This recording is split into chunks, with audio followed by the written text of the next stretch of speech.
March in Iowa carries a particular quality of light, thin and watery, filtering through clouds that never quite commit to rain. The air smells of wet earth and cedar mulch from flower beds just beginning their seasonal recovery from winter's grip. In 1996, these details mattered to 9-year-old Evan Hartley only insofar as they determined whether he could ride his bike after school without getting soaked. His bicycle, a metallic blue Huffy with handlebar streamers his mother had attached the previous summer, leaned against the garage most mornings, waiting for the 3:15 bell that marked freedom. On the handlebars hung a small brass bell, slightly tarnished, that his grandfather had salvaged from an old sailboat, a detail Evan loved because it made a sound unlike any other kid's bike on Maple Street. He would ring it twice before every ride, a private ritual no one else knew about, the double chime announcing his departure into the world. That Tuesday afternoon, March 19th, school let out under skies that threatened but never delivered. Evan's teacher, Mrs. Pemberton, later recalled him lingering near her desk to show her a drawing of a cardinal he'd copied from a library book, his careful, coloured pencil strokes forming layered red feathers that seemed almost three-dimensional. She remembered telling him it was beautiful, watching him fold it carefully into his backpack before shouldering the worn straps and heading toward the bike rack. Surveillance technology in 1996 consisted of grainy security cameras in banks and convenience stores, not schoolyard monitoring systems, so the exact moment Evan unlocked his bike and pedaled toward home exists only in witness memory, fractured, well-meaning and ultimately insufficient when investigators would need it most. His route home traced a familiar 2-mile path through residential streets that gradually thinned into semi-rural stretches where houses sat farther apart and drainage ditches deepened alongside roads that saw more tractors than sedans. Neighbors knew to expect him around 3:45, sometimes closer to 4, if he stopped at Miller's corner store for a pack of trading cards or a grape soda. Sarah Hartley had dinner preparations timed to his arrival, meatloaf on Tuesdays, green beans from last summer's garden pulled from the freezer, mashed potatoes that Evan would shape into a volcano for gravy. By 4:30, when the kitchen still sat empty and quiet except for the wall clock's persistent ticking, she felt the first flutter of concern, the kind a mother dismisses as overprotective anxiety. By 5, she'd called 3 neighbors, her voice still casual, asking if anyone had seen Evan pedaling past. By 5:45, when Richard Hartley pulled into the driveway and saw his wife standing on the porch with the cordless phone pressed to her ear and that particular expression mothers wear when the world has tilted wrong, he knew before she spoke a single word. If you're drawn to stories where ordinary afternoons fracture into decades of unanswered questions, and where the boundary between lost and found becomes something more complicated than simple relief, consider subscribing to this channel.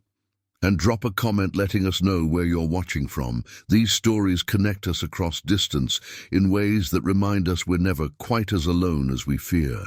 The bicycle was found at 6:32 that evening, lying on its side near a drainage culvert, approximately 3/4 of a mile from the Hartley home, discovered by a passing motorist whose headlights caught the metallic blue frame at an angle that made it gleam like a distress signal. The brass bell was still attached, unrung, silent. One handlebar streamer had torn partially free, fluttering in the early spring wind that carried the scent of coming rain. The location sat along Evan's known route, but in a stretch with no adjacent houses, bordered on one side by an empty field, scheduled for development that summer, and on the other by thick brush concealing the culvert where runoff collected after storms. No skid marks scarred the asphalt. No obvious signs of struggle disturbed the gravel shoulder. The bike simply lay there, abandoned mid-journey, as though Evan had dismounted for a reason that made sense to him in that moment, and never returned. Within 2 hours, the volunteer fire department had mobilized alongside county sheriff's deputies. their vehicles creating a light show of rotating red and blue that drew neighbors from their dinner tables to stand in yards and driveways, arms crossed against the cooling evening air. Flashlights swept the culvert and surrounding brush in systematic patterns, searchers calling Evan's name into the darkness, pausing to listen for responses that never came. Someone brought search dogs trained for both live tracking and cadaver detection, a distinction no one wanted to articulate, but everyone understood carried the weight of terrible possibility. The dogs worked the area until past midnight, their handlers watching for behavioral changes that might indicate a find, following scent trails that dissipated into nothing at the road's edge, suggesting a vehicle had been involved. By dawn, the search radius had expanded to include wooded areas, abandoned structures, creek sections, and the network of drainage ditches that crisscross the county like veins beneath skin. Divers checked deeper pools where the creek slowed and gathered, their work methodical and grim. Volunteers formed lines and walked fields, eyes scanning for any trace. A shoe, a backpack, a scrap of clothing caught on barbed wire. The local National Guard unit contributed personnel and infrared equipment. Helicopters made passes overhead, cameras recording footage that analysts would review frame by frame. Every hour that passed without finding Evan shifted probability calculations in directions no one wanted to acknowledge. The Hartley home became a coordination center by default, transformed overnight from private domestic space into a semi-public command post. Sarah made coffee in industrial quantities, pot after pot, while Richard fielded calls from the FBI's Child Abduction Rapid Deployment Team, a relatively new initiative in the mid-90s that brought federal resources to local cases showing potential interstate implications. Agents arrived with laptop computers that seemed impossibly advanced, their screens glowing with databases and mapping software, running queries against known offender registries and cross-referencing similar cases from neighboring states.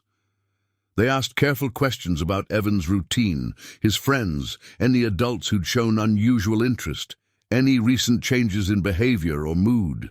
The answers painted a portrait of profound ordinariness, a boy who liked science class and struggled with spelling, who collected interesting rocks and kept them in a shoebox under his bed, whose parents' marriage was stable and whose extended family lived states away without recent contact. Flyers appeared on every utility pole and storefront window within a 50-mile radius by the end of the first week. Evan's school photo, taken just 8 weeks earlier, showed a gap-toothed smile and hair that refused to lie flat, no matter how much water his mother applied each morning. Local television stations ran segments during evening news broadcasts, anchor voices striking that professional balance between urgency and composure.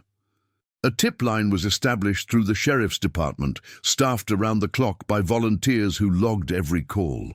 The calls came in waves. A boy matching Evan's description spotted at a rest stop near Des Moines, another sighting at a fast food restaurant in Omaha, a former teacher who remembered a suspicious parent from years prior, psychics offering visions of water and darkness and roadways that could describe anywhere or nowhere. Each required follow-up, each consumed hours of investigator time, each led to dead ends that accumulated like sediment. One lead seemed more substantial than the rest. A clerk at a truck stop 40 miles west reported seeing a boy matching Evan's age and general description with a man in a brown pickup on the evening of March 19th, sometime between 7 and 8 p.m. The man had paid cash for fuel and snacks, beef jerky, a 6-pack of Coke, a map. The boy, the clerk said, seemed quiet but not obviously distressed, standing close to the man in a way that could suggest familiarity or fear.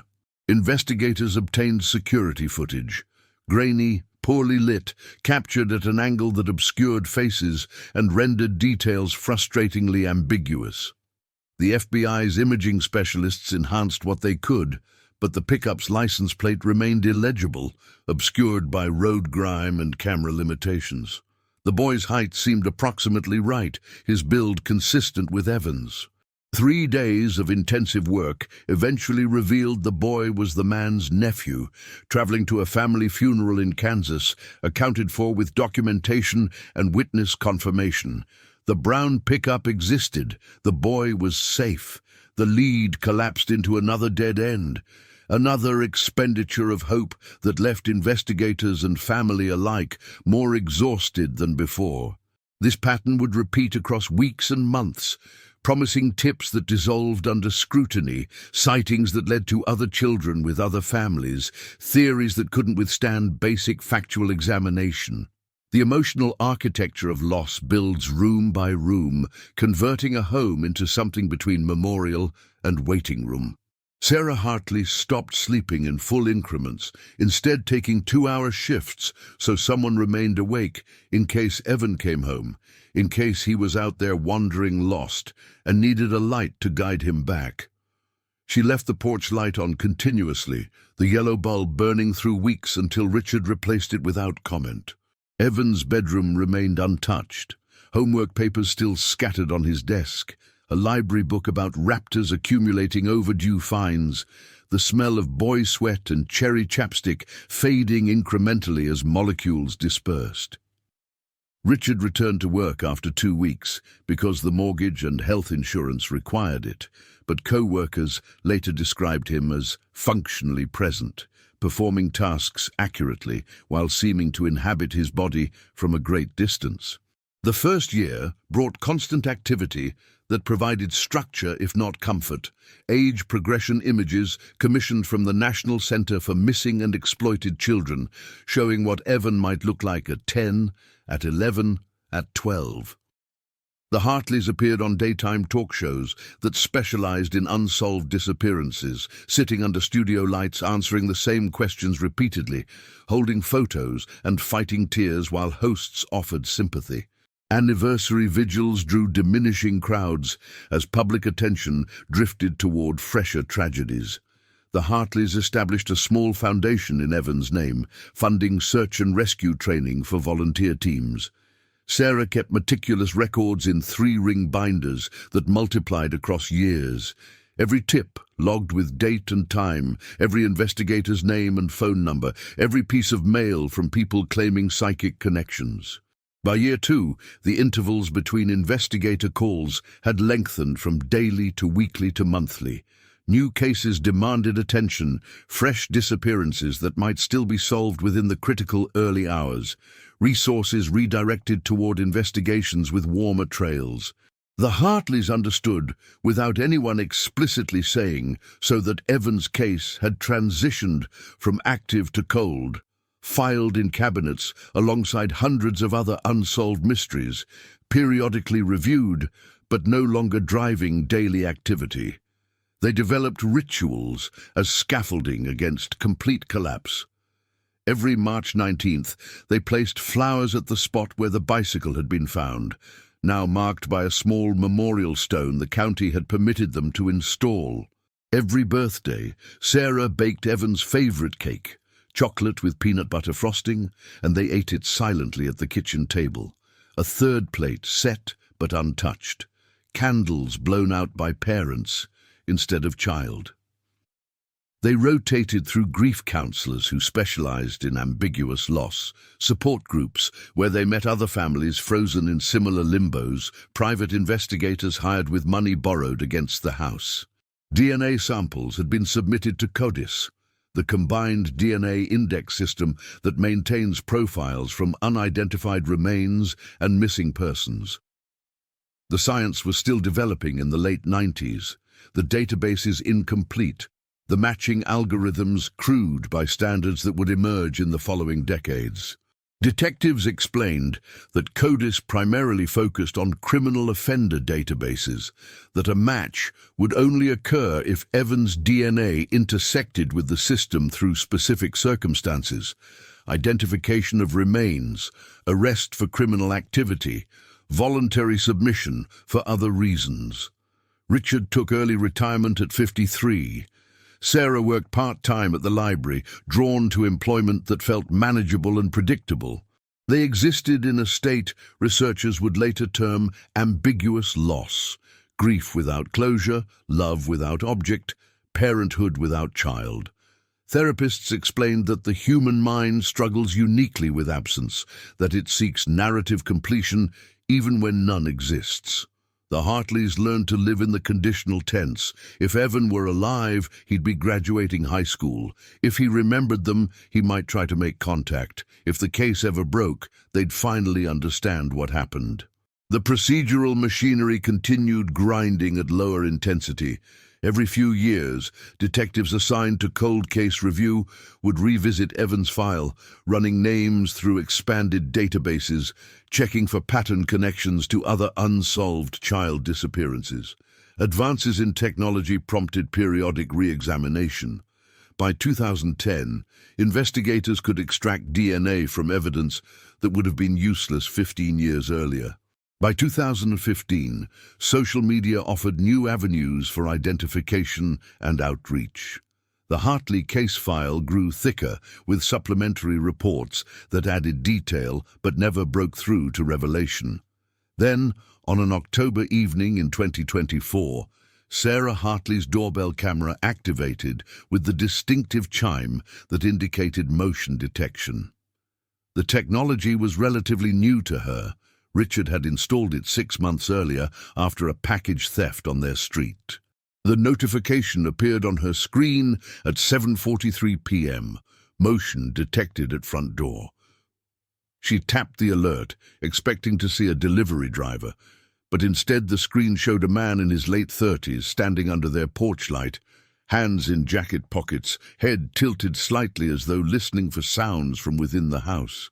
Then he smiled. Not nervously or tentatively, but with something like delight, like recognition, like coming home, and called out in a voice that carried clearly through the camera's audio, "Mom, Dad, it's me." The voice carried an inflection Sarah knew in her marrow despite 29 years of silence. She reached the front door before conscious thought intervened, Richard appearing behind her from the kitchen, both of them frozen in the threshold as the man stepped fully into the porch light's yellow glow. His face held features they'd memorized and projected onto age progression images for nearly 3 decades. The particular width of his nose, a small scar cutting through his left eyebrow from a playground fall when he was 6, eyes that matched Richard's hazel green exactly. Sarah heard herself make a sound without language, something between sob and gasp.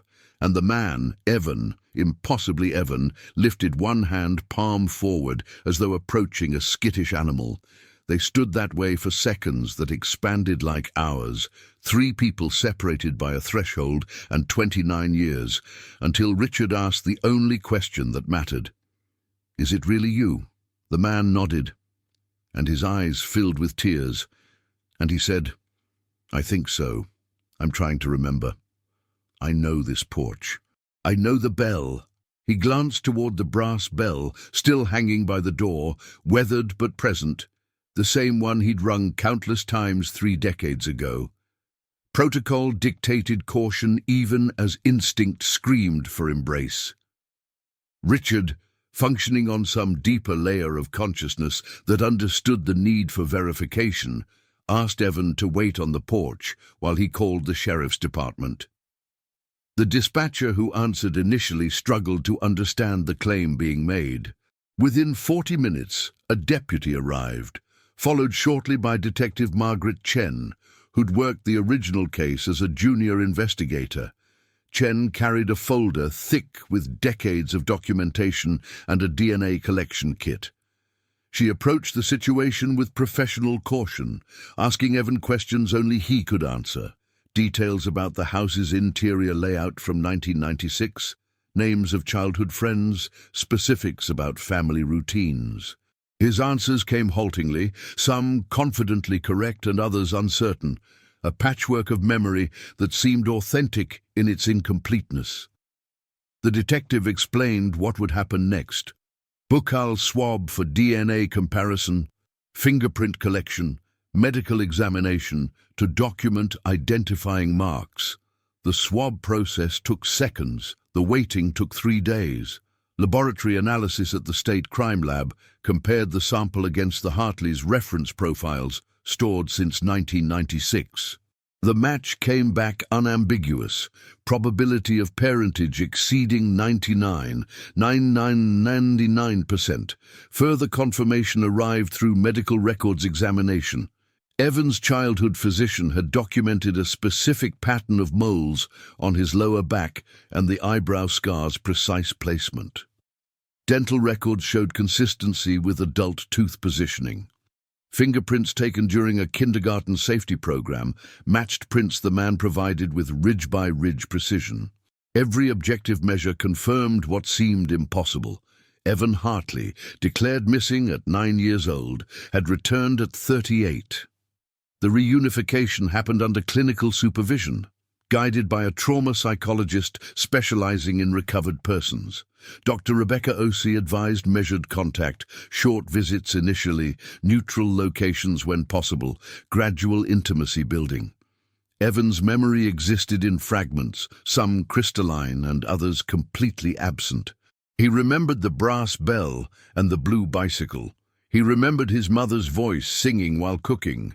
He remembered the smell of his father's workshop, sawdust and machine oil. He couldn't recall his own bedroom's layout or the faces of childhood friends. The gap between 9 and 38 was filled with someone else's narrative. He'd lived, he explained across multiple sessions, under the name Aaron Wells in a rural Nevada community that investigators would later classify as a high-control group. The community, called New Desert Covenant, operated on isolated land northeast of Elko, sustaining itself through agriculture and construction work. Members practiced strict information control: no television, no internet, limited radio, newspapers screened by leadership. Children received homeschooling that emphasized community doctrine over external curricula, filtering all content through theological interpretation. He'd been told his parents died in a car accident when he was very young, that social services had been prepared to separate him from his infant sister and place them in different foster homes, that Nathan and Patricia Wells had adopted them both legally, saving them from a broken system. The story, entirely fabricated, became his foundational truth. The supposed sister was another abducted child whose real family remained unknown. He grew up believing the Wells were his parents, learning carpentry and animal husbandry, attending services where children absorbed teachings about separation from the world. He married at 23, within the community, a woman named Grace. The marriage arranged with parental and elder approval. He fathered 2 children, raised within the same information-controlled environment. He'd never questioned his origin story, because questioning wasn't modeled or permitted, because doubt was framed as spiritual weakness. Only recently had fractures appeared. Grace began expressing doubts after her mother died, and certain deathbed revelations suggested the community's history wasn't what they'd been told. She eventually left, taking their children, relocating to Elko, where she found work, and enrolled the kids in public school.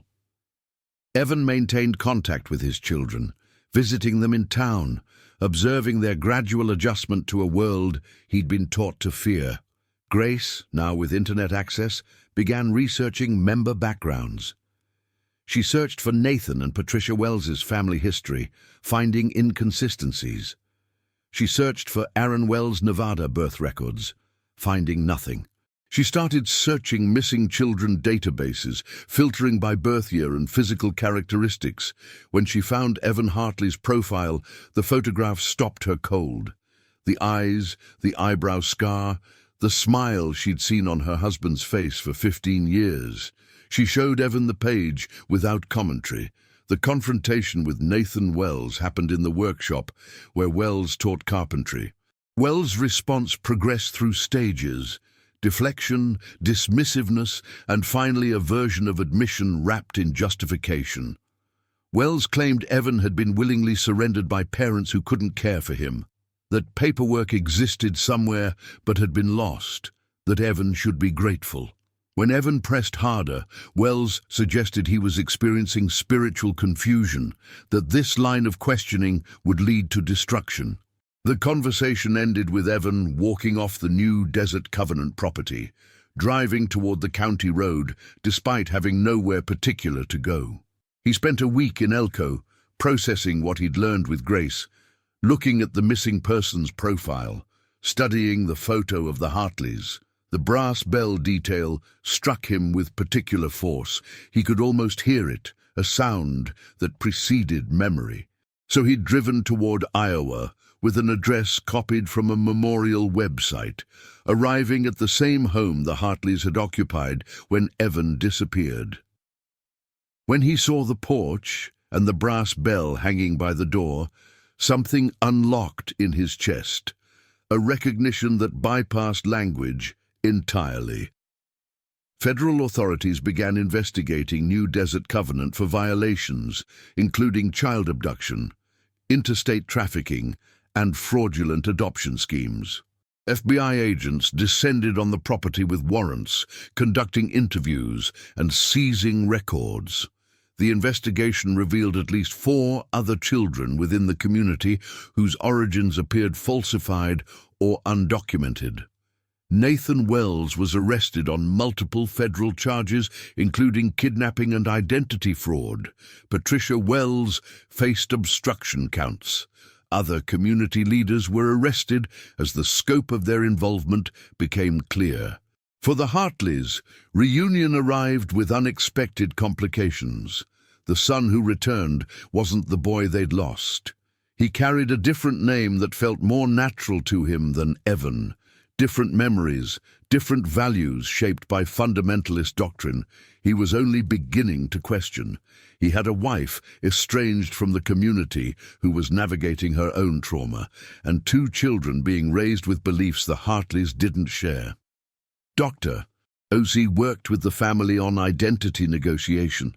Could Evan reclaim his birth name while honoring the adult Aaron had become? Could the Hartleys offer support without demanding he erase 30 years of lived experience? Small rituals helped bridge the gap. Sarah kept cedar-scented soap in the guest bathroom because Evan mentioned the smell triggered something wordless and warm. The connection was real. Sarah had used cedar soap when Evan was young, a brand she'd eventually stopped using after he disappeared. Richard taught Evan's oldest child, 10-year-old Hannah, how to ring the brass bell by the door, showing her the double-tap rhythm Evan had used as a boy, watching something click in Evan's expression as the sound activated buried memory. The process was neither linear nor simple. Evan experienced what Dr. O.C. termed loyalty conflicts, guilt about disconnecting from the Wells despite their crimes, grief for the only parents he consciously remembered. He struggled with anger that came in waves, fury at the stolen decades and the manufactured identity. The Hartleys navigated their own complex emotions, joy at his return, mixed with grief for the childhood they'd never witnessed, frustration at the beliefs he'd been indoctrinated with, fear that he might choose to return to the only world he'd known. Therapy sessions focused on building new connections rather than forcing old ones. They discussed Evan's children and their needs, the importance of stable schooling and gradual decompression from high-control ideology. They explored ways the Hartleys could support without overwhelming, offering presence without pressure. Slowly, across months, a relationship emerged, not the parent-child dynamic frozen in 1996, but something adult and chosen, built on mutual care rather than obligation alone. Evan chose to testify publicly once the federal case went to trial. Speaking in a courtroom in Carson City, he described the stolen decades without dramatics, focusing instead on the children still unaccounted for and the systemic failures that allowed New Desert Covenant to operate unchecked. His testimony contributed to convictions that carried sentences exceeding 40 years. More importantly, it prompted a federal review of identification protocols for isolated communities and expanded cross-referencing between missing persons databases and homeschooling registries. In the months following the trial, Evan legally reclaimed his birth surname while keeping Aaron as a middle name, a compromise honoring both selves. He enrolled in community college classes, drawn to psychology and social work. His wife began rebuilding her life separately, co-parenting their children with careful boundaries and shared commitment to breaking cycles. The Hartleys sold their longtime home and purchased a smaller property closer to where Evan now lived, the proximity offering support without intrusion. Sarah Hartley joined an advocacy coalition for long-term missing persons, speaking at conferences about the specific challenges families face when loved ones return decades later. Richard established a scholarship fund supporting formerly isolated individuals pursuing education. Together, they worked with legislators on bills requiring better oversight of unregistered educational settings and strengthening interstate cooperation in missing persons cases. The brass bell still hangs, now on Evan's own front porch, a small gesture of continuity across rupture. He rings it sometimes, the sound carrying a meaning that predates language, connecting the boy who rode a blue bicycle through Iowa, springs to the man who found his way home through decades of constructed narrative. The sound speaks of resilience, of identity's stubborn persistence, and of love's capacity to bend across time without breaking. Some disappearances end in tragedy, others end in transformation, and a rare few end in both the miraculous fact of return and the difficult necessary work of building something new from fractured origins. The Hartleys learned that finding isn't the same as recovering, that reunion marks a beginning rather than an ending, and that some losses can never be fully restored, only honored, mourned, and carefully rebuilt into forms that acknowledge both what was stolen and what remains.